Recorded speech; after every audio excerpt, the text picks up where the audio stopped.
Bueno, buenos días.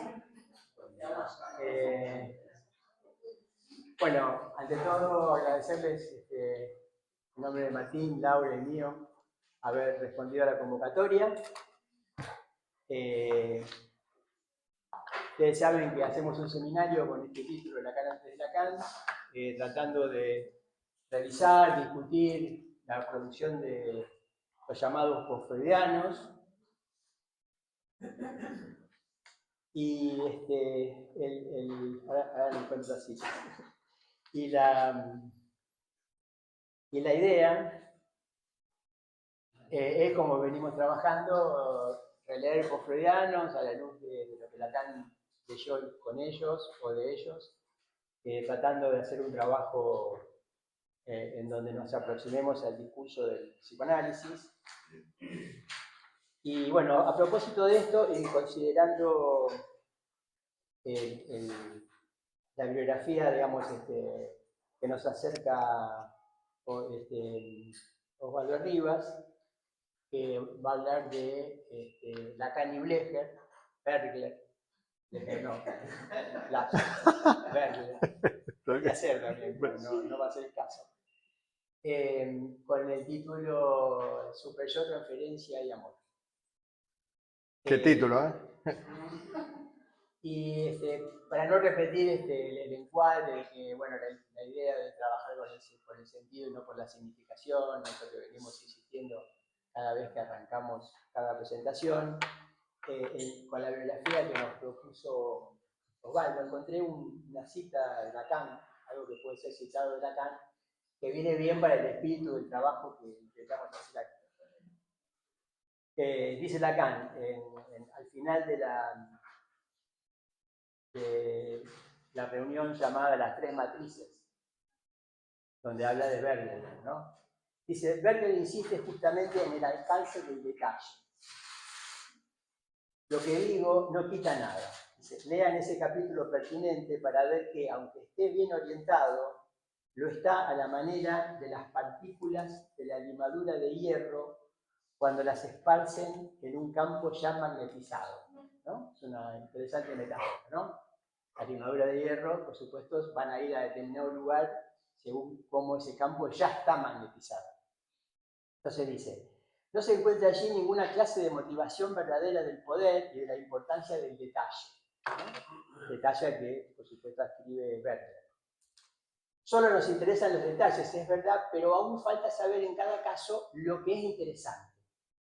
A falta de esto, se parte de una pura y simple semejanza y se acercan detalles discordantes, ¿no? Pareció una buena metáfora, porque en realidad lo que tratamos de hacer aquí nosotros es leer, ¿no? Y tratar de evitar ese campo ya magnetizado que ordena de determinada manera las limaduras de hierro, ¿no? Es eso que ya está antes, y la idea es trabajar en pos de magnetizar ese campo y tratar de magnetizar el campo según el discurso del psicoanálisis. ¿Puede ser la fecha? ¿La fecha? Sí. El 5 de febrero de 1969, al final de esa reunión. Bueno, además hay una coincidencia interesante con este seminario 16, de un otro al otro, desde ahí en la cita, que se ha elegido como ilustración un detalle de Jardín de las Delicias del Bosco. Y coincidimos en, nosotros también elegir un detalle del Jardín de las Delicias para el seminario, ¿no? De este año, ¿no? Esas orejas con cuchillo en el medio. Bueno, voy a presentar a nuestro invitado de hoy, Osvaldo Rivas, psicoanalista, amigo, reside en Buenos Aires y, bueno, puedo testimoniar que ha hecho el viaje en el colectivo Rosario, Retiro Rosario más largo de la historia. 8 horas tardó. 8 horas de reloj. Corriendo a la par del colectivo. Se pinchó una goma y bueno, esas cosas que pasan en la Argentina 2026. Bueno, Osvaldo es psicoanalista, es analista miembro de la escuela freudiana de la Argentina. Yo, no me ayude, yo sé hablar. Está bien. necesito que me dictes.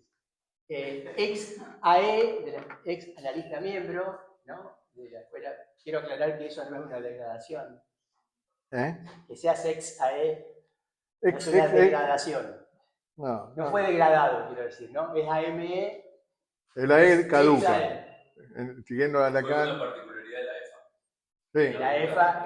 Claro, en la EFA no, en la EFA quedan fijos. En la Escuela de Buenos Aires.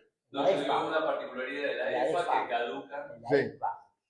En la EFA no caducan. Bueno, pero dijo la EFA. En la EFA sí. En la EFA, no, te digo esa diferencia. Pero para Lacan dice, bueno, que la E presta testimonio, nominado o no, y después, bueno, 2 o 3 años caduca.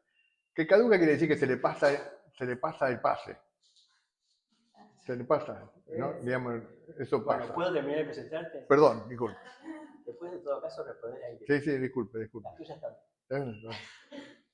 Bueno, es cofundador y miembro del consejo de la Fundación del Campo Lacaniano. Bueno, tiene una producción muy importante, no vamos a repasarla en ese momento. Y bueno, ya nos ha visitado en otra oportunidad, en este seminario, el primer año que trabajamos. Y bueno, hoy es la segunda visita de Osvaldo, los dejo con él, Super Yo, Transferencia y Amor. Muchas gracias, Héctor. Bueno, buenos días a todos. Bueno, en primer lugar, agradezco a Héctor, a Laura Gobato y a Martín Boselli la invitación a venir a hablar con ustedes. El tema siempre me interesa, la cuestión de los postfordianos, porque bueno, es una cuestión que se produce en todos lados, en todos los grupos, en todos los lugares, es la calificación o descalificación del analista, ¿no? O sea, hay algunos que son analistas, otros no. Bueno, la cuestión con los postfreudianos es toda una cuestión, hay algunos que consideran que no eran analistas por razones de discurso, y hay otros que obviamente los incluyen. Es interesante observar que Lacan no descalifica nunca a nadie, que yo sepa, digamos, critica las teorizaciones, critica puntos de vista, critica posiciones, pero nunca los descalifica como tales. Y eso es importante porque además eso quiere decir que no los descalifica porque nadie los puede calificar. Digo, la calificación de analista no existe, por eso no es una carrera universitaria, ¿no? Es algo que, bueno, para Freud la única condición era analizarse y creer en el inconsciente, ¿no? Esa era la única condición. Hoy en día la cosa se ha complejizado, pero digamos, de fondo sigue siendo la misma cuestión. Lo que califica a un analista es la transferencia de su paciente. Si no hay esa transferencia, por más título que tenga, no funciona como tal. Bueno, vamos al tema.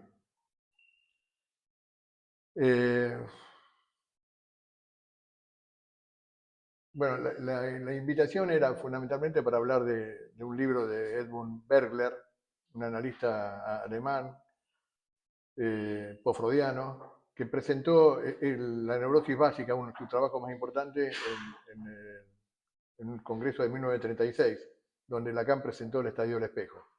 Coincidieron ahí. Bueno, y de ese libro, que tiene muchos libros, Edmund Bergler, algunos que nos pueden causar gracia, ¿no? Porque, bueno, sobre el divorcio, por ejemplo, ¿no? Cómo manejar el divorcio de una pareja mal avenida, bueno, cosas por el estilo. Pero escribió La neurosis básica, o la neurosis de base, está traducido a veces con neurosis de base o neurosis básica. Y de lo que se trata ahí, lo que subraya Lacan, es el 4º capítulo de la neurosis básica, que es el que lleva por título el subestimado superego, o superyo, ¿no? Es lo que nosotros llamamos superyo. El superego lo del ego viene porque ha sido traducido al inglés, bueno, es alemán, ¿no? Ha sido traducido al inglés y cuando se traduce al inglés ponen hijo, ¿no? En lugar de yo, el ideal del yo, ideal del ego. Lo traducen así. Bueno, entonces, el subestimado superyo, al que Lacan se refiere especialmente en el seminario De un otro al otro, ¿no? También en el 8, en la transferencia, y en el 11, los 4 conceptos fundamentales. En el 11, los 4 conceptos fundamentales, bueno, la referencia es muy importante porque está en el último capítulo, que es En ti más que a ti. Es un título que siempre me encantó. En ti más que a ti. En la edición de Paidós está traducido En ti más que a tú.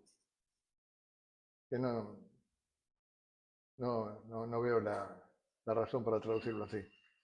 Pero bueno, la primera pregunta de respecto del subestimado superyo sería, bueno, ¿por qué dice Bergler ya desde el capítulo que el superyo es subestimado?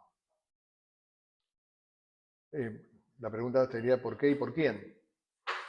Y también por qué Lacan lo toma como una referencia, ¿no? La referencia que toma Lacan tiene mucho que ver con algo que Lacan mismo descubrió y subrayó, que es la diferencia entre el Ich ideal y ideal Ich, que traducido se lee al revés, ¿no? El Ich ideal se lee ideal del yo, y ideal Ich se lee yo ideal, ¿no?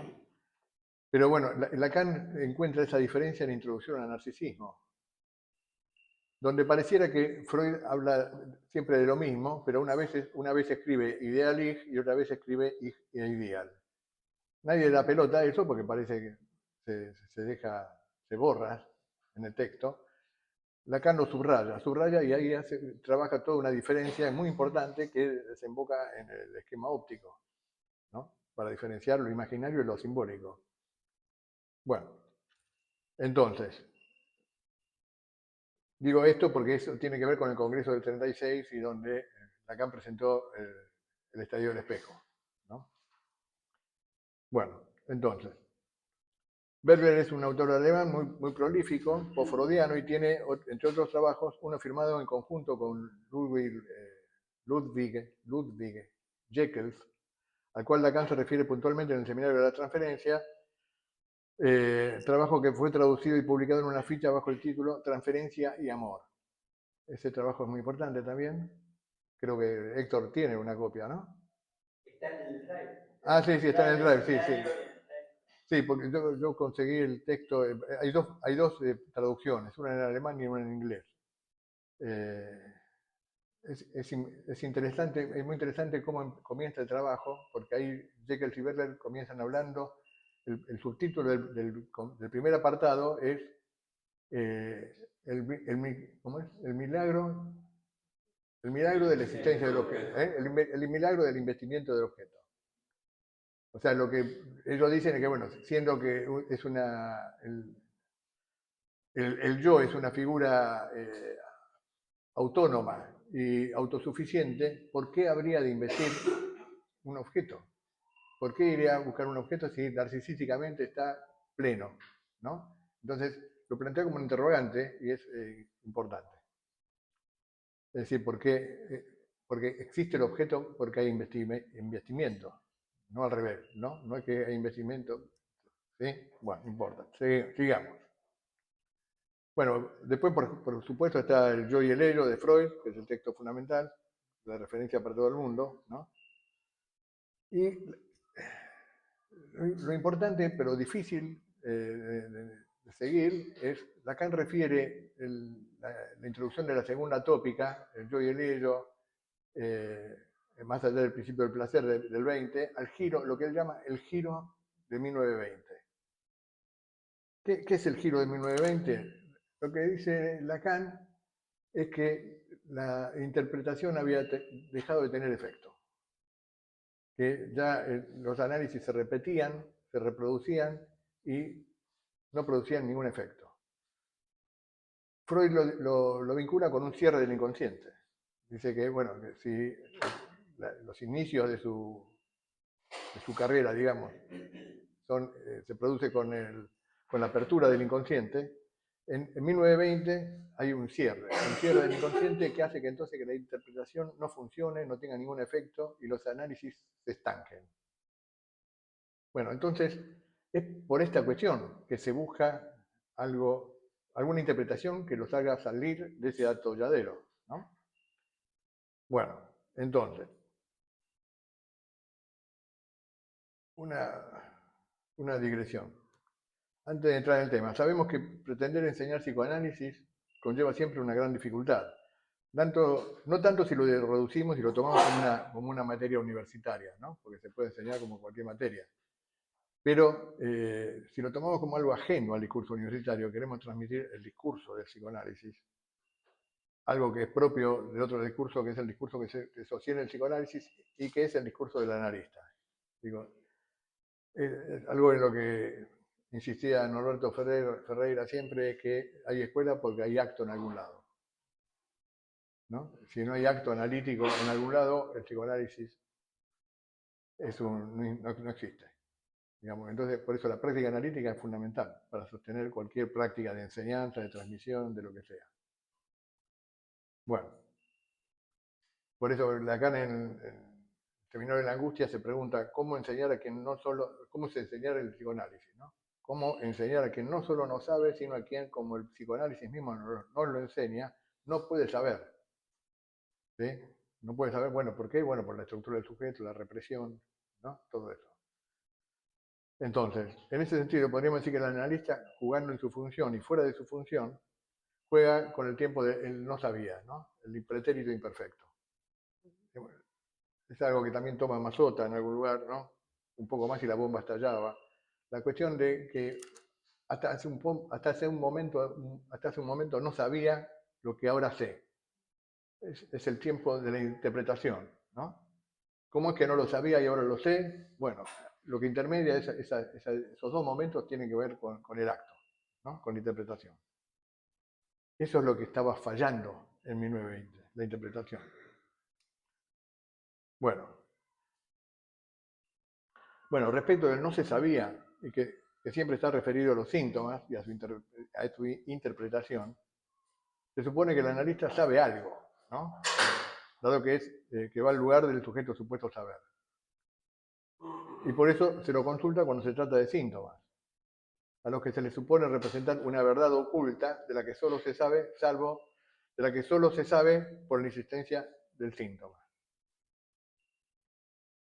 Pero en el análisis, tratándose de los síntomas y del discurso del analista, no se trata tanto de saber, sino de la verdad, ¿no?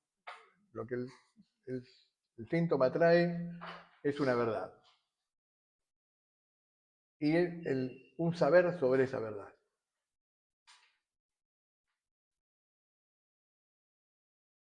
Entonces, el analista sabe algo, o se le supone que sabe algo, o puede llegar a saber algo del saber que conlleva el síntoma. De lo que no saben quienes lo consultan, pero sobre lo que sabe el analista. La pregunta de Lacan en este punto es si puede enseñarlo. Es decir, tratándose del síntoma y de la interpretación,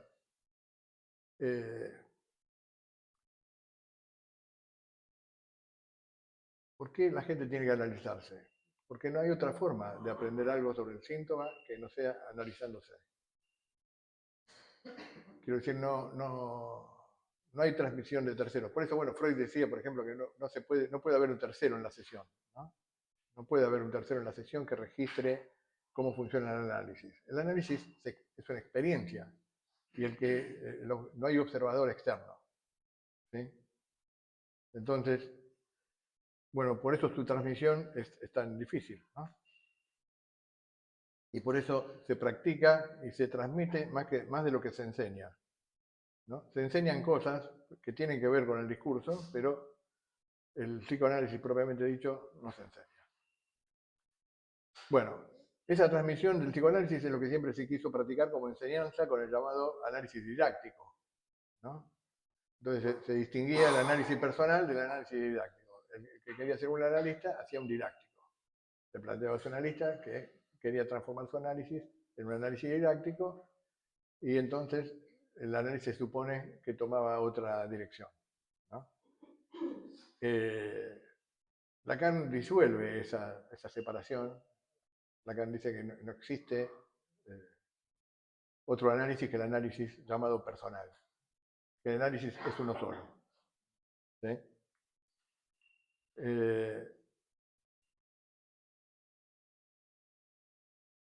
Entonces, se trata de un saber paradójico, que no se transmite como saber, ¿no? Se transmite más como en función de un no saber, ¿no? Es un problema eso, ¿no? ¿Y por qué? El saber que se produce en el análisis es producto de un trabajo, ¿no? De elaboración. Recuerdo, repetición y elaboración, el artículo de Freud famoso, ¿no? Es el término alemán, perdonen la pronunciación, Durcharbeitung. Arbeit es trabajo, el significante está en la entrada de Auschwitz, ¿no? El trabajo nos hará libres, decía en la puerta de Auschwitz. Y la palabra es Arbeit. Bueno, el trabajo de elaboración, el Durcharbeitung, es lo que se produce en el análisis y es lo que Lacan nombra de otra manera. Lacan lo nombra como rizar el rizo varias veces, ¿no? Rizar el rizo tiene que ver justamente con ese dar vueltas sobre el saber hasta que se llega a saber lo que se cree saber y no se sabe. Quiero decir, uno puede leer el libro de psicoanálisis y pensar que ya sabe lo que su inconsciente sabe, pero en realidad no lo puede saber hasta que no se analiza, porque digamos, el saber del análisis es un saber siempre particular, singular y contingente, ¿no? O sea, no se adquiere estudiando un manual. Bueno, entonces, por eso es un trabajo que se produce en transferencia, un trabajo que Lacan prefiere llamar comunitario más que colectivo, porque es de uno, no es de todos, pero es siempre con otro. No hay autoanálisis, ¿no? No hay autoanálisis, eso es importante también, tenerlo en cuenta. Es necesario el pequeño otro, un otro. Bueno, entonces se trata de un trabajo que consiste en abrirse paso a través de la maleza, ¿no? De la selva de obstáculos que presenta la resistencia de lo reprimido. Que si es posible trabajar con eso es porque esa resistencia se trabaja en la relación con el pequeño otro, con el otro, ¿no? Entonces, cuando nos encontramos con la resistencia con un analizante cualquiera, es cuando empieza el trabajo. Es cuando, aparentemente, bueno, cuando se frena, cuando se hace difícil, es cuando comienza, ¿no? Ahí empieza. Entonces, como vamos a hablar de algunas de las referencias que toma Lacan de la obra de Bergler, ¿no?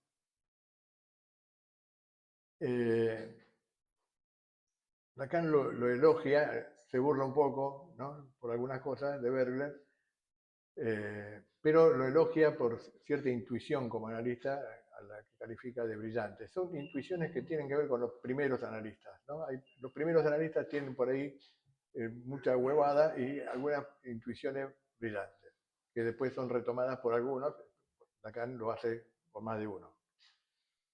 Entonces, de un otro al otro, como comentaba Héctor recién, Lacan habla de la neurosis básica, ¿no? O la neurosis de base, el capítulo del subestimado superego. Lacan califica ese capítulo, se burla por un lado y después dice que es un capítulo genial.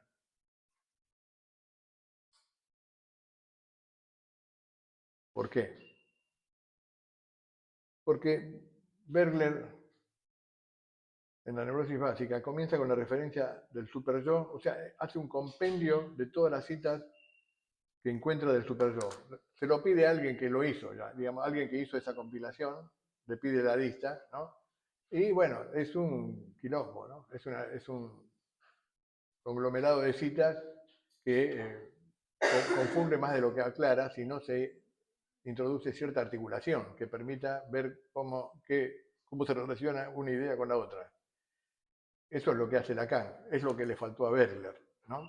Bergler que permanece un tanto confuso. Pero como les decía, tiene una intuición genial, ¿no? Acá les digo, es una cita de Lacan.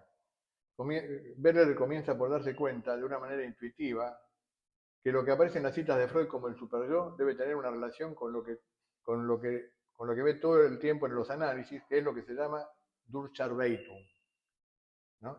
La elaboración. La elaboración, el working through sería, ¿no? El trabajar a través de algo. El trabajo a través, el rizo del rizo. Es el proceso de elaboración, a través de los obstáculos que se presentan en el discurso. Bueno, entonces, ¿qué es la elaboración analítica sino el procesado que se produce en el análisis, nombrado por Freud como Durcharbeitung? Para Berger, en el proceso de elaboración, o en el working through, se trata fundamentalmente del trabajo de... Esto es lo que subraya Berger y que Lacan reafirma. Que lo que se trata fundamentalmente de ese trabajo de elaboración es del sentimiento inconsciente de culpabilidad. Eso lo saca de la galera, Berger, digo, ¿no? Es importante esta cuestión de la culpa, del sentimiento inconsciente de culpabilidad, que siempre tiene algo de una aporía, ¿no? ¿Cómo puede haber un sentimiento de culpabilidad inconsciente? Digo, ¿no? ¿Qué quiere decir que es inconsciente? ¿Que no lo sentimos? Digamos, lo que significa en principio es que tiene efectos, aunque uno no sepa de dónde vienen, ¿no? Esa culpabilidad nos hace hacer cosas que no entendemos por qué las hacemos, pero en ese sentido, ese sentimiento inconsciente de culpabilidad es efectivo, aunque no alcance el saber, digo, aunque no sepamos a qué se refiere, ¿sí? Pero tiene efectos y consecuencias. Hacemos cosas que no sabemos por qué las hacemos, y eso tiene que ver con el sentimiento inconsciente de culpabilidad. Bueno. Un dato importante, algo que hace Berger, es que vincula este sentimiento inconsciente de culpabilidad, la culpa, con el amor. Es decir, hay una relación estrecha entre el amor y la culpa. Amamos a aquel con el cual nos sentimos culpables. Por ejemplo, mi mujer está paseando por Europa ahora con uno de mis hijos. Y yo me quedé acá en Buenos Aires viajando a Rosario 8 horas en la ruta. Yo creo que mi mujer me ama más que nunca. ¿Se entiende? ¿Qué le va a pasar? Bueno. Entonces, ese trabajo de elaboración es un trabajo para que trata de liberarse de la culpa que impone el superyo, al comparar constantemente al yo con el ideal del yo, donde el yo siempre pierde, por definición, ¿no? Respecto del ideal, siempre estamos perdiendo. Es por eso que califica al superyo como nuestro demonio interior, como el daimon, al que Berger nombra como el enemigo más cruel y consecuente de la felicidad humana. ¿Qué tal? Es el imperativo que encontramos en Lacan como goza, ¿no? El imperativo del superyo es goza. Esta introducción del goce, del goza en Lacan es muy importante porque permite distinguir algo que en Freud no está distinguido, que es el placer que se disfruta y el placer que se sufre, ¿no? El goce tiene más que ver con el sufrimiento, pero no deja de ser una cuestión económica que tiene que ver con el principio del placer, ¿sí? Entonces, se puede gozar sufriendo, no solo disfrutando. Se puede gozar llorando, se puede gozar, ¿no?, de las peores maneras. Entonces, eso distingue el goce del placer, ¿sí? Puede haber goce donde no haya ningún placer. Eso es importante tenerlo en cuenta, ¿no? Bueno, entonces, Berger suma esta cuestión del imperativo de goce a Eros y Tánatos, ¿no? A la lucha entre Eros y Tánatos, entre el principio del placer y el imperativo de goce. Este goce, este imperativo, como lo nombra Lacan, ¿no?, es un goce ordenado por el significante, obligado, forzado. En otro lado, Lacan no habla del dolor de existir, ¿no? Hay un dolor propio del existir en cuanto que estamos sujetos barrados por el significante. Y esa existencia nos duele y nos cuesta, no es gratis. Como diría el indio, la vida cuesta vida, ¿no? En ese sentido, el dolor de existir es algo que todos llevamos. Bueno, entonces, el imperativo de voces. Todos sabemos que si hay algo que no se puede ordenar, es la felicidad, ni la diversión, ni nada. Digamos, quiero decir, cuando uno invita a alguien a una fiesta, no le puede ser que la orden que esté en juego es divertirte, ¿no? Pero es la orden más difícil de cumplir. Quiero decir, tratar de cumplirla es lo contrario a la diversión, ¿no? En ese sentido, el imperativo produce un rechazo más que una aceptación, un efecto contrario. ¿Sí? Bueno, los padres con los hijos lo vivencian muy a menudo, ¿no? El efecto de rechazo que puede generar una orden. Los padres quieren lo mejor para los hijos y los hijos dicen, ocúpate de lo tuyo, digamos, ¿no? Déjame a mí tranquilo. Digamos, quiero decir que no goces conmigo, ¿sí? No goces conmigo. Viví tu vida, déjame vivir la mía. Es un tema... Tengo 4 hijos.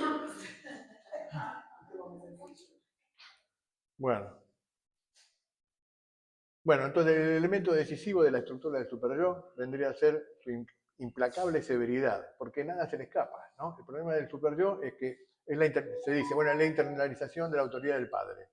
Está bien, pero yo a papá lo dejo en casa y me voy. Al superyo lo tengo encima todo el tiempo, ¿no? Por eso de la implacable severidad del superyo.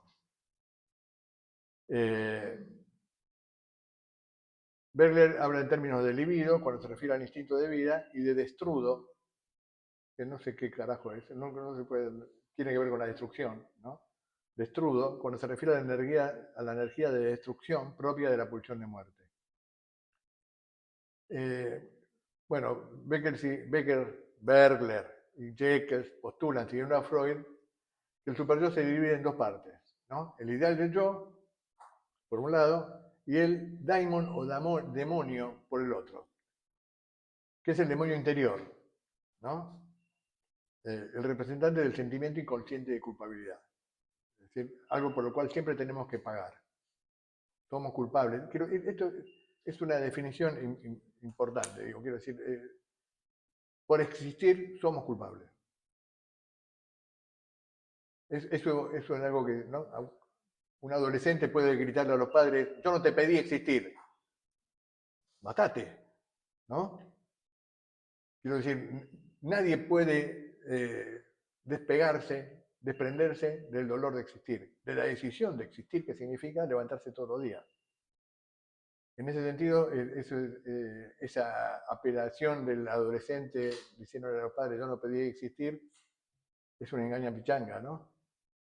Que, bueno, es fácil desbaratar si uno se banca la angustia, ¿no? El problema siempre en esas cosas es la angustia. ¿Quién se angustia más? Si los hijos o los padres, ¿no? Bueno, en ese sentido podríamos decir que Bergler denuncia los excesos del superyo, ¿no? Que en su insistente tortura del ego. Es decir, el goce sufriente que le implica esa implacable severidad del superyo impuesta sobre el yo. Podríamos decir que el superyo atenta contra los derechos humanos del yo, ¿no? Lo arrincona y lo tortura. Porque no solo representa el ideal, sino también al imperativo de ajustarse estrictamente al ideal. O sea, nunca es suficiente, ¿no? El ideal siempre puede pedir un poco más. Pero hay otras cosas, ¿no? Berger dice, sostiene algo muy importante que hay que tener en cuenta, me parece importante para la práctica, ¿no? La de todos los días, digo. Es que Berger sostiene que la influencia del superego es exclusivamente lo que impulsa al paciente del psicoanálisis al tratamiento. Es muy fuerte, ¿no? Pero lo que está diciendo es que sin el superyo ningún análisis se continuaría. ¿no? Que hay una función, es una cuestión delicada, digo, ¿no? Porque digo, también el superyo puede generar rechazo, ¿no? Y desobediencia, ¿no? Pero sin el superyo, digamos, si el analista, dice Berger, si el analista no logra poner al superyo o algún sector del superyo a favor del análisis, el análisis no se va a continuar. Es decir, debe haber cierto debo continuar, debo analizarme para que el análisis se continúe. ¿Por qué? Porque, bueno, porque no es una fiesta el análisis, ¿no? No es una fiesta, no todo, hay momentos placenteros y divertidos, pero no son los mayores, ¿no? No son los máximos. La mayoría no son placenteros. Entonces, Berger dice, sostengo además que la decisión de si un paciente puede o no ser curado en el análisis depende de la capacidad del analista para movilizar y utilizar la culpa interior del paciente. O sea, el superyo. Es decir, podríamos decir, en términos actuales no lo dice Berger, pero podríamos decir que se trata para el analista de transformar la culpa en responsabilidad. ¿Sí? La responsabilidad implica hacerse cargo de la culpa que no sea sufrir por ella, ¿sí? Sino, bueno, remediarla de alguna manera o ponerle fin, ¿sí? Un hacerse cargo que libere de la necesidad de castigo. Bueno, entonces, Berger encuentra un fundamento sólido para todas estas cosas en el recuerdo, repetición y elaboración, ¿no? Y Lacan se pregunta por este Durcharbeitung, ¿no? Este trabajo de elaboración. ¿Por qué Berger se rompe tanto buscando dónde está, ¿no? Cómo ubicar al superyo? Y lo que dice Lacan es que es raro ese afán de Berger, porque en realidad eso está en todos lados. Quiero decir, es el significante mismo. El significante es imperativo. Digo, ¿no?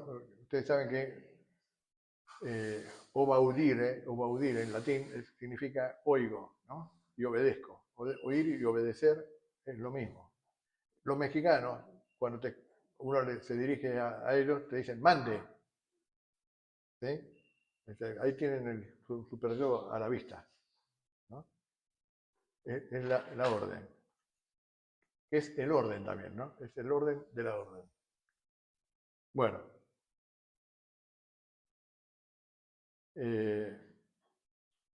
Bueno. Entonces, el trabajo de elaboración, del análisis, tiene mucho que ver justamente con las identificaciones que se sostienen en los síntomas, ¿no? Que uno quiere dejar atrás, pero las identificaciones los mantienen, ¿no? Y los sostienen. Entonces, ese trabajo de elaboración tiene que ver con poder revisar esas identificaciones que nos dominan, ¿no?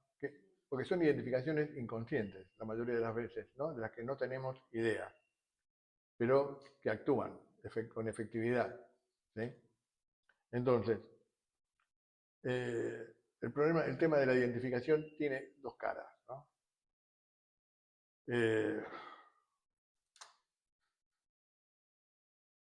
Por un lado, obtenerla, ¿no? Lograr la identificación. En algunos casos se trata de eso, de lograr la identificación, ¿no? ¿Para qué? Para poder salir de otra. La identificación con el padre permite salir de la identificación como hijo, ¿sí? Y el trabajo el problema de la identificación es que a veces es una facilitación y a veces un obstáculo, ¿sí? Entonces, a veces hay que alcanzar la identificación para poder removerla, para poder dejarla atrás, ¿sí? Quiero decir, alguien puede estar obsesionado con la idea de la paternidad, ¿no? Y la identificación con su padre y con la figura misma de la paternidad. Y una vez que logra ser padre, por X razón, esa identificación cae. Quiero decir, cae porque ya está, ya fue, ¿no? Ya no tiene que insistir. Eso es una posibilidad. Hay otras posibilidades, ¿no? Hay muchas posibilidades. Cada cuestión es siempre singular y se debe tratar por separado. Pero bueno, alcanzar la identificación permite deshacerse de ella. Y Lacan dice, bueno, que justamente de obtenerla y deshacerse de ella surge lo que Lacan denomina el agujero, ¿no? Que es un término topológico, ¿no? Yo no voy a hablar del agujero en el sentido topológico, sino el agujero como falta. Digo, ¿no? Cuando hay algo que falta. La falta de la que tratamos en el análisis, en el discurso analítico, tiene que ver con el dolor de existir, tiene que ver con la constitución del sujeto, es una falta irreductible, ¿no? No es una falta respecto de la que falte algo, no es que falte algo, ¿no? La falta como algo falta es una falta contingente, ¿no? Hoy falta, mañana no. La falta de la que estoy hablando es una falta, la que tiene que ver con el complejo de castración, es una falta irreductible, es decir, no se resuelve nunca, más que aleatoriamente, digamos, ¿no? Con parches. Bueno, de eso se trata en el fantasma, ¿no? Porque en el agujero, ¿de qué se trata? Sino de la causa, ¿no? De la causa del deseo. El trabajo en el análisis o en el proceso de elaboración tiene que ver con revelar las identificaciones sostenidas en el fantasma para así provocar la caída de esas identificaciones que tapan y obturan el agujero. Es decir, la falta que les dio lugar. Una cosa es procurar identificaciones para tapar el agujero y otra cosa es destaparlo para que funcione como causa del deseo. Suena fácil, ¿no? No es fácil. Bueno, es una cuestión, ¿no? En el análisis, una pregunta es, ¿buscamos el recuerdo o el olvido? ¿Buscamos el recuerdo o el olvido? El término para la verdad es, en griego es aletheia, ¿no? Aletheia, letheia viene de olvido, de leteo es olvido, y el a es privativo, ¿no? Aletheia es un desolvido, o sea, la verdad se desolvida, ¿sí? Es algo privado de olvido. Por eso la verdad del síntoma, ¿no? El síntoma insiste, ¿por qué? Insiste justamente porque la verdad es irreductible, se mantiene irreductible. Y entonces, cuando trabajamos respecto del síntoma, en el análisis se trata de recordar lo olvidado, ¿no? Lo que está fijado en el síntoma, pero se olvida gracias a esa fijación del trauma o de lo que quieran en el síntoma, ¿no? Eso se mantiene en el síntoma y se olvida. Pero ese olvido no es un olvido, quiero decir, ese olvido es represión, es decir, el síntoma se sostiene y no hay olvido. Entonces, el análisis tiene que ver con desolvidar, ¿no? Traer esta verdad a la luz para que se pueda olvidar, para que se pueda olvidar en serio, ¿no? No a la manera del síntoma, ¿sí? Bueno.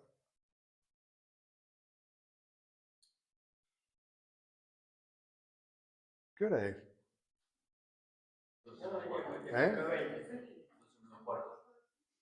Ah, mi reloj marca cualquier cosa. Bueno. Bueno, entonces, en Transferencia y Amor, Jekyll y Werner sostiene que el problema del amor no se puede comprender sin tomar en cuenta el papel del superyo y de sus dos sectores. Lo que él llama el ideal del yo, que equipara al tú debes, y el demonio, ¿no? Que es, o el principio de tortura, lo llama también Jekyll, que es el tú no debes, ¿no? Entonces, estamos bajo esas dos órdenes o imperativos, ¿no? El tú debes y el tú no debes. Y ahí, bueno, se trata de lo que decía antes, ¿no? La distinción que hace Lacan en la introducción al narcisismo entre el ideal del yo y el yo ideal. ¿Por qué? Porque el ideal del yo es el mapa que nos permite llegar o sostener al yo ideal. Es decir, El yo ideal, bueno, es el niño lleno de virtudes, amado, ¿no? Por sus padres, al que no le falta nada, ¿no? Ese yo ideal se sostiene desde el ideal del yo. A veces bien y a veces mal, digo, ¿no? Eso cojea y muchas veces se cae, ¿no? Y cuando se cae hay angustia. Entonces, la represión de parte del yo, del respeto del yo por sí mismo. Uno ha erigido en el interior de sí un ideal por el cual mide su yo actual. La formación del ideal sería, de parte del yo, la condición de la represión. Bueno, entonces, sobre ese yo ideal cae todo el amor que se tuvo de chico, ¿no? Ahí Freud diferencia la sublimación de la idealización, eso es importante. Eso también es una diferencia que que se juega en psicología de las masas, ¿no? En psicología de las masas, más allá del principio del placer es del 20 y psicología de las masas desde el 21, creo, si no me equivoco. Y en psicología de las masas hay unos capítulos muy importantes. Uno es la identificación, el otro es enamoramiento e hipnosis, ¿no? Donde se trata de la cuestión del amor y la culpa. Son capítulos muy importantes. Porque Lacan se pregunta a partir de eso, ¿dónde debe estar ubicado el analista para trabajar estas cosas? ¿Sí? Y Lacan vincula el problema con el 20, con el giro del 20 y con el problema de la sociedad de analistas, lo que hablaba al principio, ¿no? De quién califica a alguien como analista y quién lo descalifica, cómo es la interpretación, cuál es la condición para un analista, para que un analista sea un analista, ¿no? Todas cuestiones difíciles de resolver. Bueno, Lacan inventa el PASE, ustedes saben, ¿no? El dispositivo del PASE. ¿Lo inventa para qué? Para soslayar la cuestión del didáctico, ¿no? Porque el didáctico sería que alguien se analice con un didacta y entonces a los 6 años de análisis se recibe, entre comillas, se recibe y wow, ya es un analista, ¿no? Porque ha tenido un análisis calificado de didáctico. Bueno, Lacan tira todo eso a la basura y la cuestión entonces es, ¿qué califica un fin de análisis? ¿No? Es una pregunta que es siempre actual para cualquier analista. Y que es una pregunta que se actualiza. Digo, una pregunta que se contesta a veces, pero se vuelve a abrir como pregunta y hay que volver a contestarla. Hay que volver a contestarla, ¿por qué? Porque, por ejemplo, digamos, para decir, el análisis se sostiene en la transferencia, ¿no? Y el análisis termina, supuestamente, el fin del análisis tiene que ver justamente con la caída del sujeto supuesto saber y del objeto A. Y en ese sentido, termina el análisis. ¿Sí? Termina el análisis y termina, Lacan se burla un poco del término, ¿no? Pero de la liquidación de la transferencia, ¿no? Habla de la liquidación de la transferencia. Legoffé tiene un trabajo donde plantea el problema de la transferencia en un libro, en la anatomía de la tercera persona, ¿no? Eso no lo tengo acá, estoy hablando de memoria. Anatomía de la tercera persona, lo que plantea Legoffé es interesante, porque lo que dice es que, bueno, si el analista se sostiene en otra cosa que el psicoanálisis, es un problema para el fin de análisis. Quiero decir, si yo trabajo como analista, no sostenido en el discurso del analista y en mi deseo como analista, en mi análisis, qué sé yo, sino en que recibí un título de la universidad o de lo que sea, ahí la transferencia está viciada. ¿Está viciada qué quiere decir? Que el que se analiza conmigo se analiza con la universidad. Entonces, ¿y cómo terminás con esa transferencia? Si sos producto de esa transferencia y la sostenés. es un problema.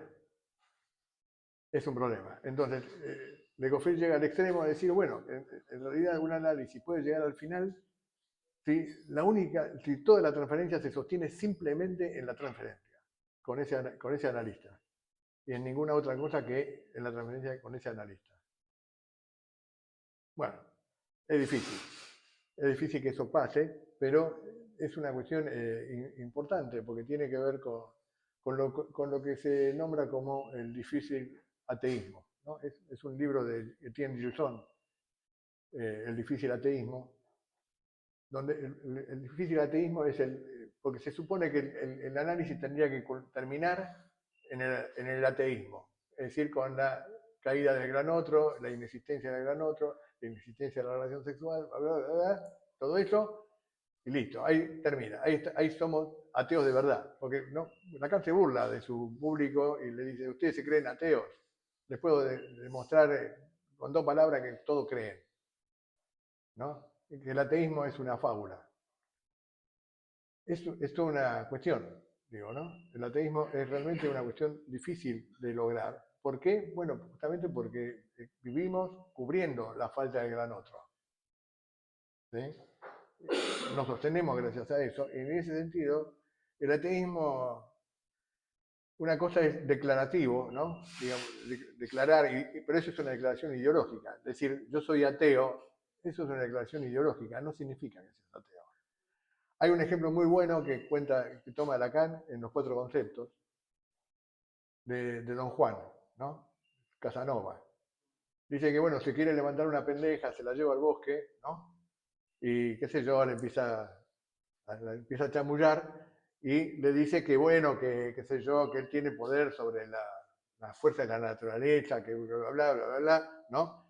Y la chica empieza a caer seducida a los pies de Don Juan, pero resulta que en la mitad de todo este circo que hace Don Juan, se desata realmente una tormenta, ¿no? Y caen ya rayos y ¿no?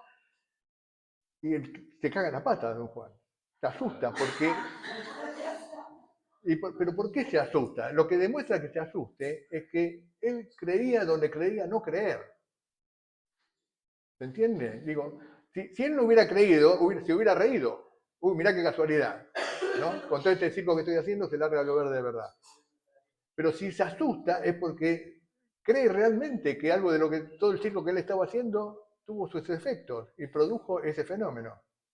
Entonces, bueno, esto nos puede pasar muchas veces. Digo, que descubramos creer donde no sabíamos que creíamos o al revés, ¿no? No creer donde creíamos creer. Eso son cosas que tienen mucho que ver con el análisis, ¿no? En el análisis se producen esas cosas muchas veces. Bueno, me voy a detener acá. ¿Te parece? Puedo seguir, pero charlemos un poco.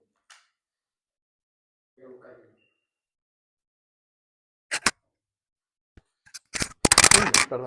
Bueno, si alguien quiere intervenir, preguntar, comentar, mejor que quede registrado.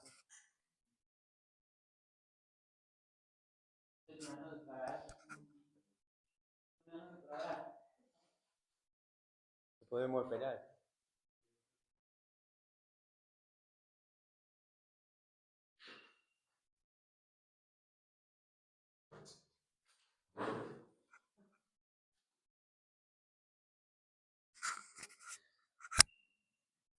Qué lindo el micrófono. ¿Se escucha así? ¿Así queda grabado?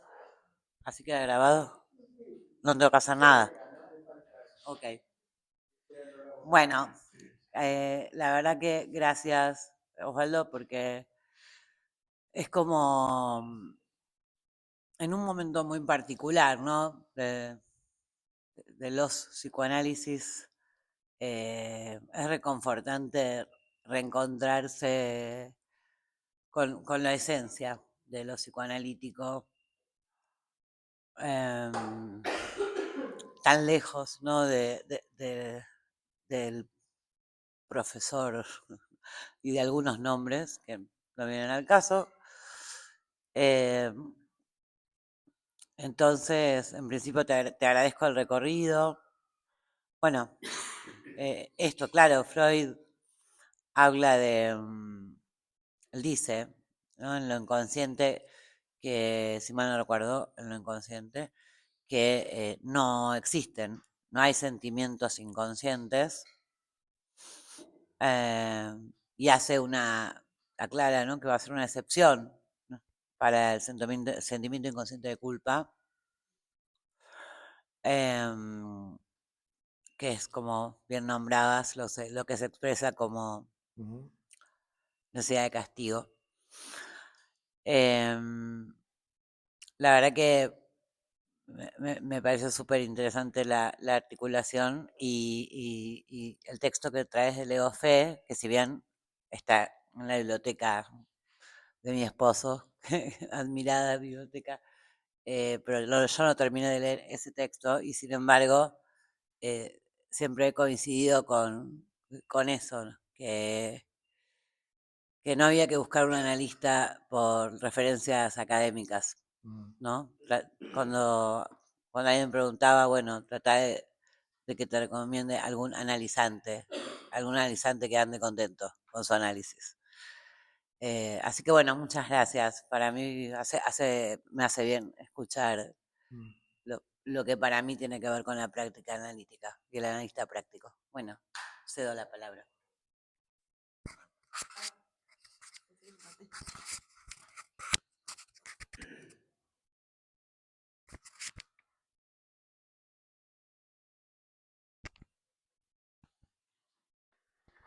Hay un movimiento en el seminario de Lacan. Bueno, ustedes recuerdan el seminario del nombre del Padre, es el seminario que se interrumpe, que Lacan interrumpe. Es un seminario sobre la creencia religiosa, sobre la Biblia, ¿no? Sobre el nombre del Padre, en el sentido más religioso y pesado del término.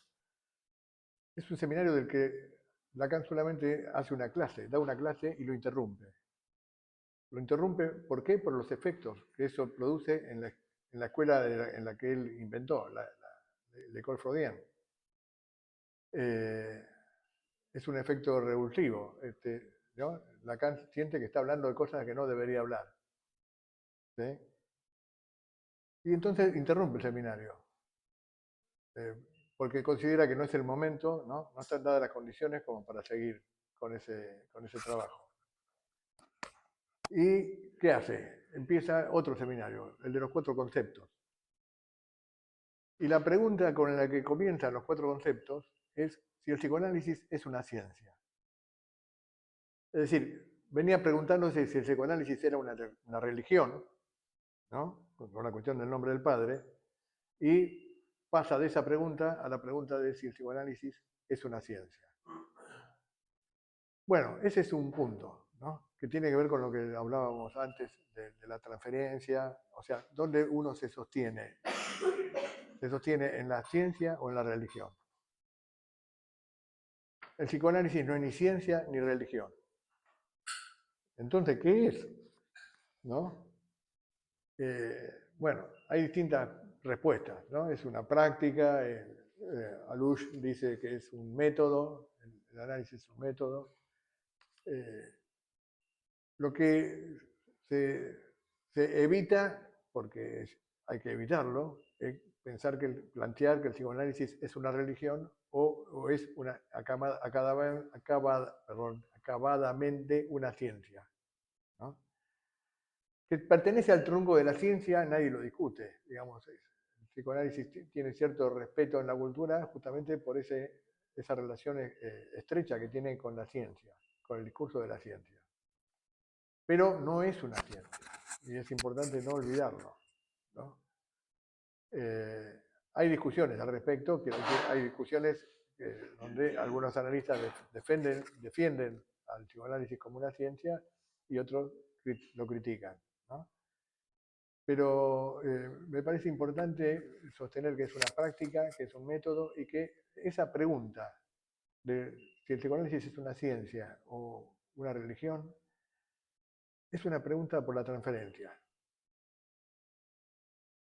Quiero decir, la transferencia puede estar depositada en la ciencia o en la religión. Lo importante es que se practique, que el análisis se practique esa transferencia y con el método analítico, ¿no? Después, el analista no ordena científicos ni sacerdotes,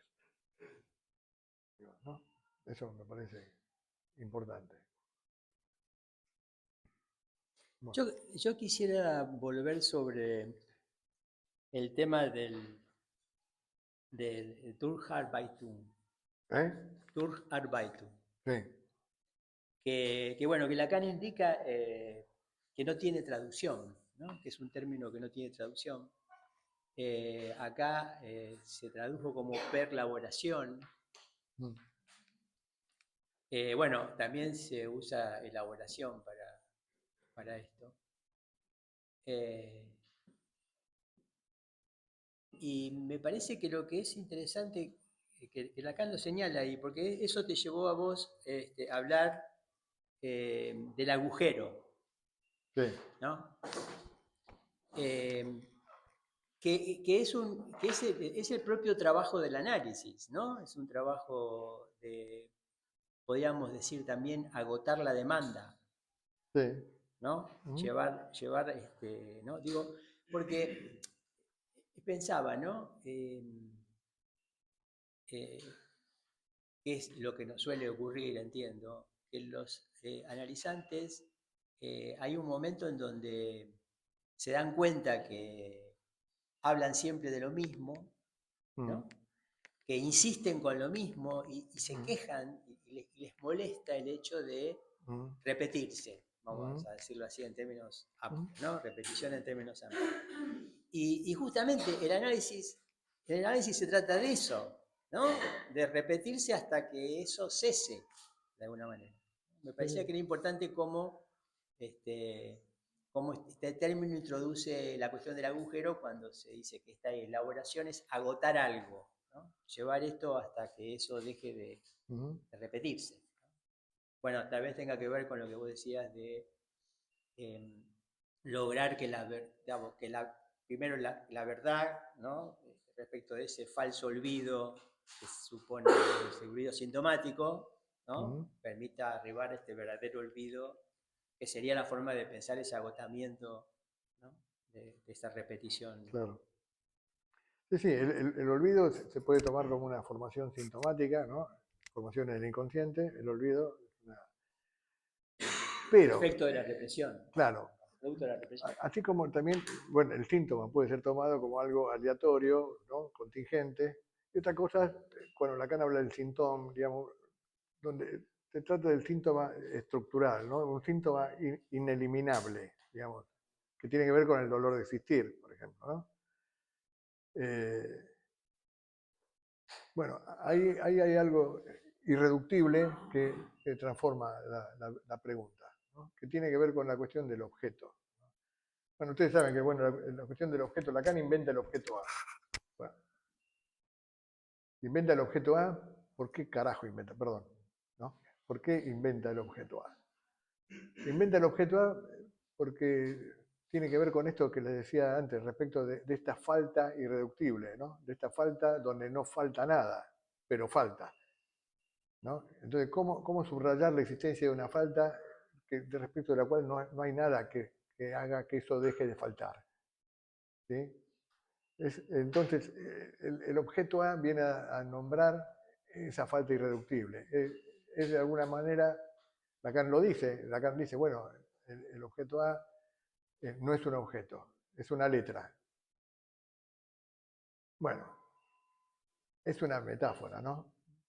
Es una metáfora. Quiero decir, ¿qué es una letra? Para mí sí, hay que leerlo, hay que leer qué quiere decir Lacan con eso. ¿Qué es una letra? Quiere decir que, bueno, participa de operaciones algebraicas, como una letra, ¿no? Como una letra participa en el álgebra de distintos cálculos. Pero el objeto A, bueno, también se teoriza como resto, se teoriza de miles de maneras diferentes, ¿no? A mí me parece decir que es una letra, es lo mismo que vos articulás cuando decís es una falta donde no falta nada. Exactamente. Eso es. Decir que es una letra es eso. Sí. Porque si se dice solo que es un objeto, genera esa esa posición ideológica. Es una aporía, porque se podría decir que es el objeto de la falta de objeto. Perdón, ¿no? ¿No? Pero para que no quede después muy dejado. Gracias. Esto de, retomo, la cuestión del olvidar, pero de otra manera, es para que no se trate del olvido como consecuencia de la represión, por todo el gasto que implica la represión. A eso Claro, lo que pasa es que también tiene que ver con eso. la represión es una forma de conservar el recuerdo. Por O sea, quiero supuesto, decir, es un olvido que no es un olvido. por ¿no? supuesto, exactamente. Y que Hay una, requiere ¿sabes qué? de la contrainvestidura permanente Exactamente, para mantener la represión. exactamente. Entonces, bueno, por ejemplo, en el texto de la negación, Freud lo que dice es desestimar por el juicio, ¿no? Por un juicio adverso. Verurteilung, sí. Exacto. Hay un Iba a coloquio, preguntar ¿viste? algo que ay, se me fue, que era que no me había quedado del todo claro. Bueno, primero algo que no es tan relevante, pero yo tenía entendido siempre, no sé, lo entendí mal, que la interrupción del seminario del nombre del padre fue por la excomunión de la IPA, y ahí, ¿no? Es como que trae como buen misil el seminario de los cuatro conceptos, porque bueno, lo tratan de salirse de las bases freudianas. No sé si yo lo tenía entendido mal o más que porque no sé, no era pertinente, Bueno, como que él lo interrumpe en lo función dejan de esto. afuera, lo descalifican como analista, Claro, prohíben, o sea, no admiten a los que se analizan con él, sí, no lo admiten como formación, lo descalifican de todas las maneras posibles, claro, y es Lacan el que habla de excomunión. El término lo pone él. ¿Por qué? Porque él es excomulgado de la iglesia analítica, exacto. que es Sí, la sí, IPA. por eso ¿no? que, sobre todo por este tema, es que, Pero bueno, bueno, por eso interrumpe también el seminario de los nombres del padre, porque es un problema religioso con el padre. Él se da cuenta que se está metiendo en un terreno muy escabroso, que no tiene salida, por eso lo corta. En algún momento, Lacan dice aquellos a los que él se dirigía no estaban preparados para escuchar eso que él tenía que decir. ok, Exactamente. ahí Esto articulan, coincide con la excomunión, exacto, la relación que nace, como decía Osvaldo, en entiendo, relación, de que él bueno, se había precipitado, no era el momento, Sí, sí, sí. no estaban en condiciones de escuchar eso que No, él tenía para decir, entonces hace ese juego que vos decís, ¿no? Pasa de la religión a la ciencia. exactamente. Interesantísima tu lectura, en este caso. ¿Cuál? ¿Qué cosa? La de pasar de la religión a la ciencia. De la religión a la ciencia. Sí. ¿No? De una pregunta a la otra. Estaba con la pregunta sobre la religión pasada. sí, termina y te digo. Sí. Bueno, sí, gracias por la relación. Y lo otro ya me acordé, era en relación a esto me acordé de una anécdota respecto del objeto A, que, bueno, calculo que a varios, no sé si así tan emocionalmente como me ocurrió a mí, pero hemos pasado por, me acuerdo en la facultad, cuando estaba estudiando el objeto A para un examen, llamo a uno de los profesores con quien yo hacía grupo de estudio, llorando, porque tenía examen, y le digo, pero el objeto A significa muchas cosas, no entiendo por qué significa tantas cosas. Claramente que en aquella época, digo, si aún lo sigo estudiando después de tantos años, en aquella época de ninguna manera podía entender algo de lo que podía significar esto que podemos trabajar ahora. Pero bueno, sí, acá en el seminario de Héctor venimos trabajando mucho. Abraham como precursor, Winnicott, bueno, muy interesante el recorrido. Sí, sí. Bueno, le paso la palabra a Diego. Sí, quería recuperar, Osvaldo, lo de la cuestión del olvido, ¿no? y la aletheia. Hay un seminario que dictó Alush en Córdoba, que después se publicó como El sexo de la verdad, Sí, ¿no? Donde sí, hace sí. esa consideración, o una consideración en la misma línea de lo que vos traías, ¿no? Ujú, La cuestión de que ha habido cierto malentendido fundamental, dice él, entre ciertos psicoanálisis, de creer que se trataba de hacer recordar, ¿no? ujú, Trataba de rememorar cosas olvidadas, ¿no? Cuando Freud muy tempranamente había ubicado que la histeria sufre de reminiscencia, ¿no? ujú.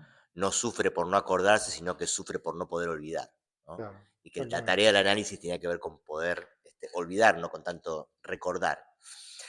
Y, y después quería retomar algo, ya que traía lo de los nombres del padre y el seminario interrumpido.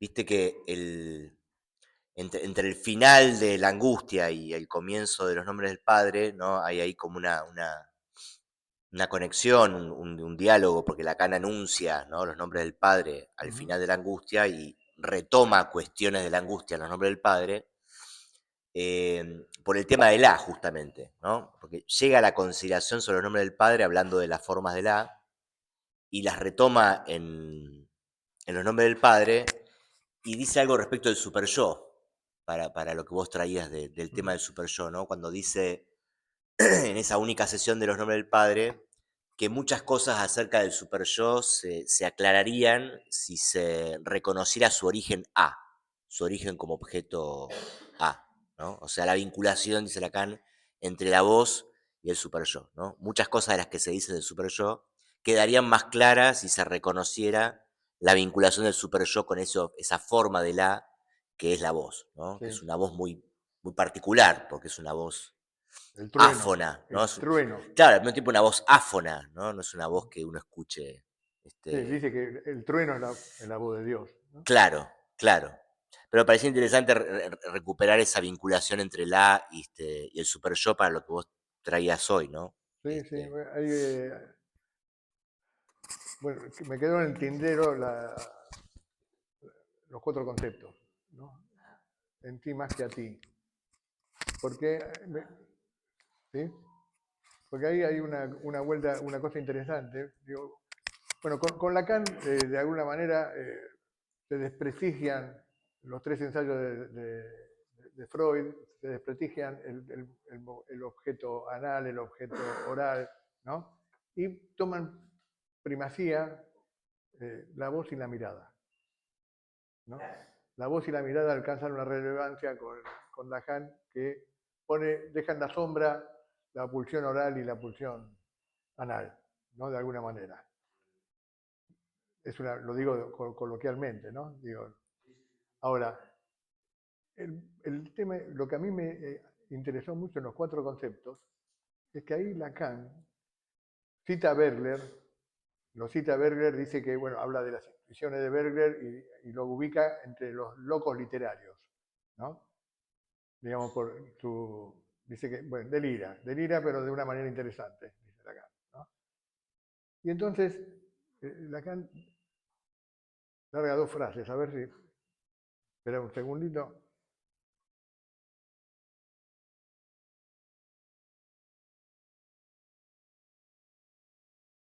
Eh, bueno, entre los locos literarios lo ubica a Berler también, ¿no? Eh, bueno, está con esta pregunta de qué es el psicoanálisis, ¿no? Ni ciencia ni religión. Y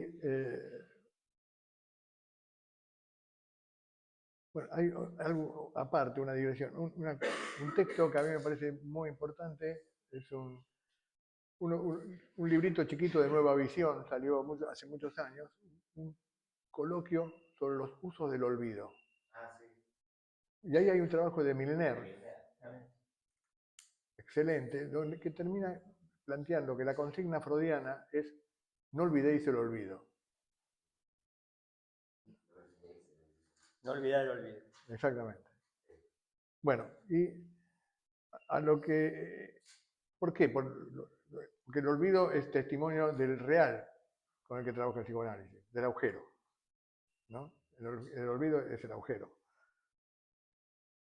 No el olvido ocasional, ¿no? El olvido de estructura. Bueno, entonces Lacan hace una referencia a la religión y en los 4 conceptos, y dice que todas las religiones están afectadas por un olvido, y que lo que va en lugar del olvido es el sacramento. No la factura, ¿eh? No. Bueno, los anarquistas le pusieron sacramento por algo, en diálogo con la religión. El sacramento, entonces, bueno, habla son 7, 8, no me acuerdo, ¿no? Bautismo, confirmación, todos, ¿no? Y lo que dice es que el sacramento ahí tiene una función respecto del olvido en el que se funda la religión. Y enseguida dice que el psicoanálisis no tiene nada que olvidar, ¿no? O sea que supuestamente entonces el psicoanálisis no se funda en un olvido. Pero, esperen que...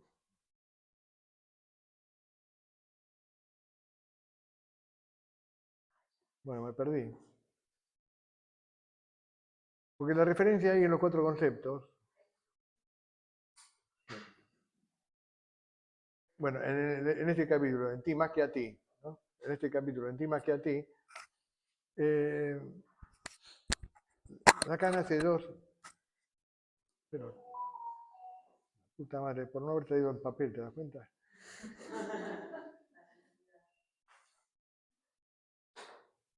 Qué bárbaro, ¿dónde mierda está? Esperá. Bueno, la cuestión es que... Ah, bueno, acá está. Bueno. Primero, aparece con el apólogo de comer en un restaurante chino, ¿no? Donde en el menú no se entiende nada porque está escrito en chino mandarín, ¿no? Entonces uno no tiene más remedio que pedirle a la moza china que le diga qué carajo es, ¿no? Que hay de comer para elegir. Y entonces al final dice, bueno, ¿y qué me recomienda? ¿No? Dígame qué deseo yo de todo esto, ¿no? Es decir, es el otro el que puede traducir, ¿no? Mi deseo. Bueno. Uno de los momentos donde trabaja la cuestión del instinto. ¿Cómo, perdón? No es una de los momentos. Dale, te juro. Sí, donde está trabajando el instinto, el seminario 11, y al cual el ejemplo del menú chino. ¿De que no hay instinto? Sí, que lo usa también para. Puede ser. Yo, en ese contexto. lo que para mí está jugándose ahí con la cuestión de la China y el menú. Es, por un lado, lo de la demanda que planteaba Héctor, ¿no? Ahí está la cuestión de ¿qué quiero yo de todo esto? ¿No? Es lo que Lacan escribe en el grafo como el que me quiere, ¿no? Pero enseguida vienen las referencias al objeto oral y al objeto anal. Primero dice, el enunciado que atañe al objeto oral en los 4 conceptos es, acá lo pone entre comillas, ¿no? Lo cita, yo te amo, pero porque inexplicablemente amo en ti algo más que a ti, el objeto A, yo te mutilo. ¿Qué tal? Bueno, perdón, lo del menú con la China sí. era estaría bien hacerle una caricia. Ah, sí, exactamente. Salirse del plano de la demanda y tocarle un poco las tetas. Claro, dice, perdón, ¿no? Dice así, acá. Dice, no estaría mal, digamos, hacerle coquilla, ¿no? Hacerle coquilla en los senos. Pero pellizcar. Pellizcar. Pero las tetas es Claro, exactamente, es un objeto oral, sí. Entonces, esta frase, ¿no? Yo te amo, pero porque inexplicablemente amo en ti algo más que a ti, el objeto A, yo te mutilo. Bueno, eso tiene que ver con el análisis, con el fin del análisis, con el objeto A, y ya no de la voz, no estamos con la voz inlamidada, estamos con el objeto oral por excelencia, ¿no? Donde de lo que se trata es de arrancar, de cortar, de recortar algo del otro, ¿no? Y después sigue otra, ¿no? Esto hace esta referencia por Bergler, porque Bergler es medio delirante lo de Bergler, pero Bergler, digamos, dice que Freud presenta las cosas al revés. Que Freud presenta la cosa como la fue descubriendo, ¿no? Descubrió primero el complejo de castración, la cuestión del falo, ¿no? La diferencia sexual anatómica, qué sé yo, y después pasó a la fase anal y después la fase oral. Y Berger dice, hay que dar vuelta a todo eso, para ordenarlo cronológicamente. Entonces, primero está el complejo con la mama, ¿no? El mama, el complex, lo llama, ¿no? Después la cuestión anal y después el falo. Entonces, para Berger, lo prioritario, lo fundamental, es el complejo mamario, ¿no? Ubica la mama en el lugar del falo. ¿Sí? Es interesante, y eso tiene que ver con esta frase de Lacan. Yo te amo, pero porque inexplicablemente amo en ti algo más que a ti, te mutilo. El te mutilo es una referencia oral, a la oralidad. Entonces dice, se trata de amor de algo más y de la pulsión. Yo te mutilo. Mutilo al gran otro. Lacan dice seguidamente que es lo que está en juego en el complejo de la mama, del seno, cuya relación con la pulsión oral, Berger ve claramente, aunque confunde la oralidad con la alimentación. Pero no se trata de la oralidad en el sentido de la alimentación, sino en el sentido de la mutilación, de morder y cortar. Bueno, ustedes saben que hay bebés que son voraces, ¿no? Lastiman. Yo no he tenido la experiencia, pero he escuchado de bebés jodidos, ¿no? También hay bebés, que no comen. Además, la teta funciona como falo. Bueno, absolutamente. Pero eso A ella no es alimento. Exactamente. Exacto. Está sexualizado. Sí. Entonces, aunque confunde la oralidad con la alimentación, pero no se trata de la oralidad en el sentido de la alimentación, sino en el sentido de la mutilación. Es decir, de quitarle, de arrancarle a la madre, de mutilar a la madre para recuperar aquello de lo que el chico fue mutilado. Dado que el seno es propio, ¿no? Ustedes saben que esa es una de las cuestiones, ¿no? Con estos órganos ambos-ceptores. ¿De quién es la teta? ¿Del nene o de la madre? Bueno, el nene va a defender su propiedad, ¿viste? Les puedo asegurar, ¿no? Entonces, hay un video que circula por ahí, que es buenísimo, donde un nene de este tamaño, ¿no? Le dice al padre, andate a tu pieza y buscate tu mamá, yo tengo la mía.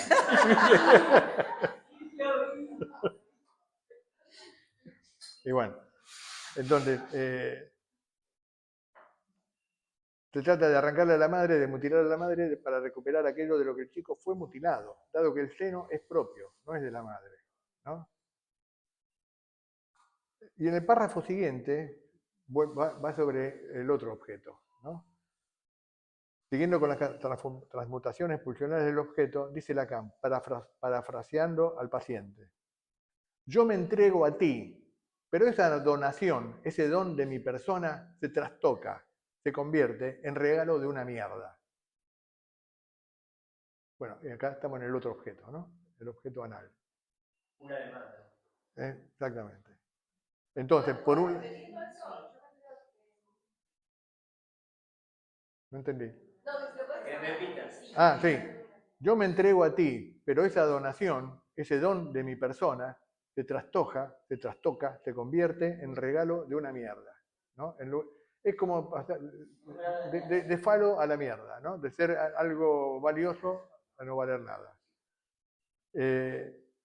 Entonces, por un lado, mutilación y donación, ¿no?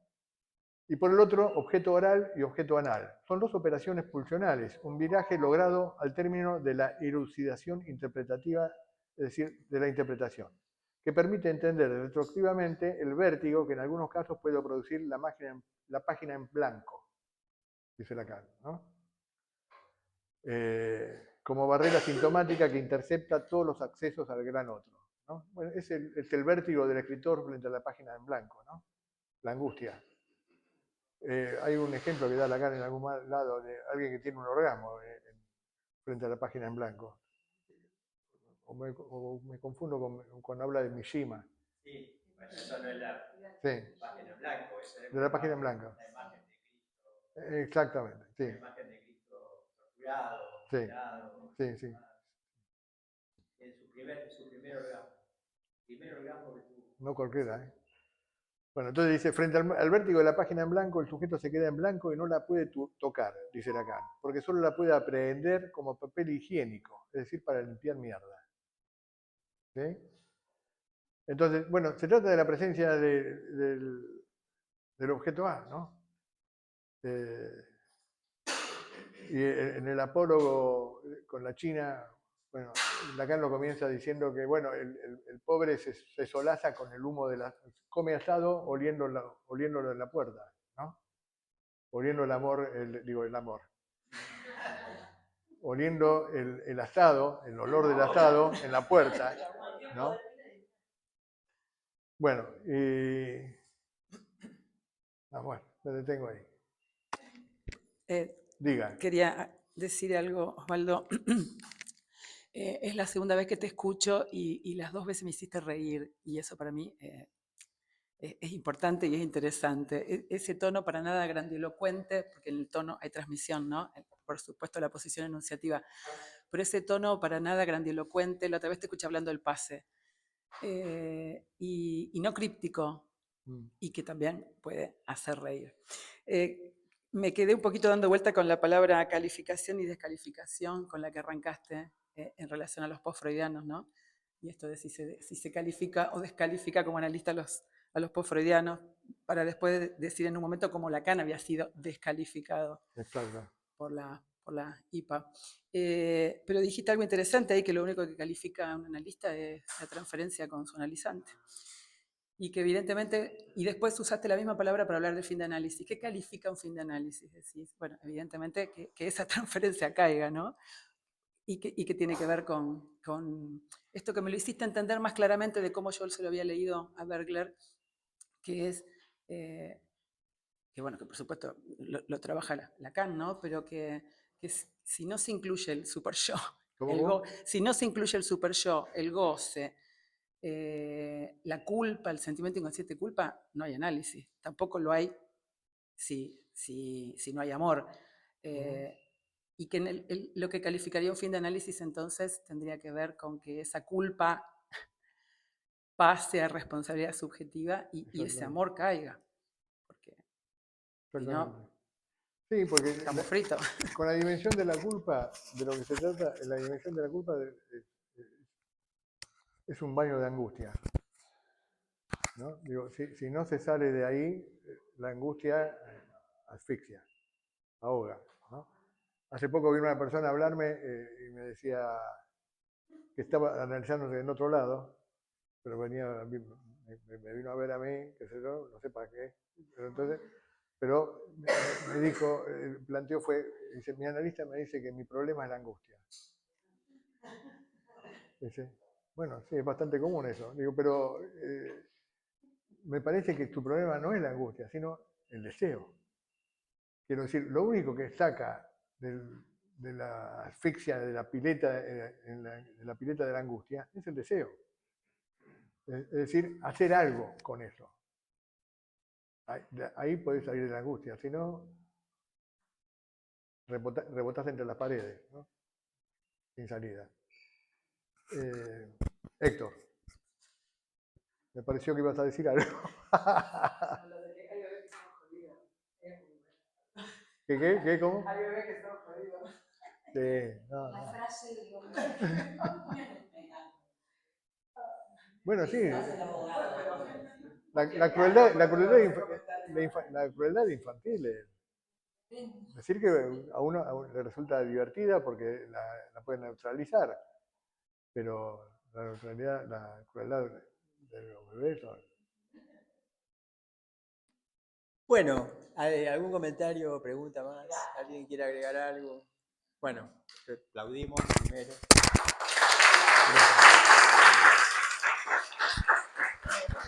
Y bueno, la próxima reunión es el 27 de este mes. Va a presentar Martín Boselli. Y todavía no tenemos el título, pero ya sabemos que viene por el lado de la Sharp y Lacan. ¿no? El Ayar y Lacan.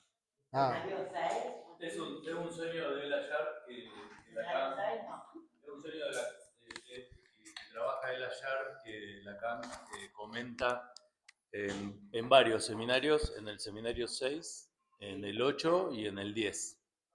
Está buenísimo. El paciente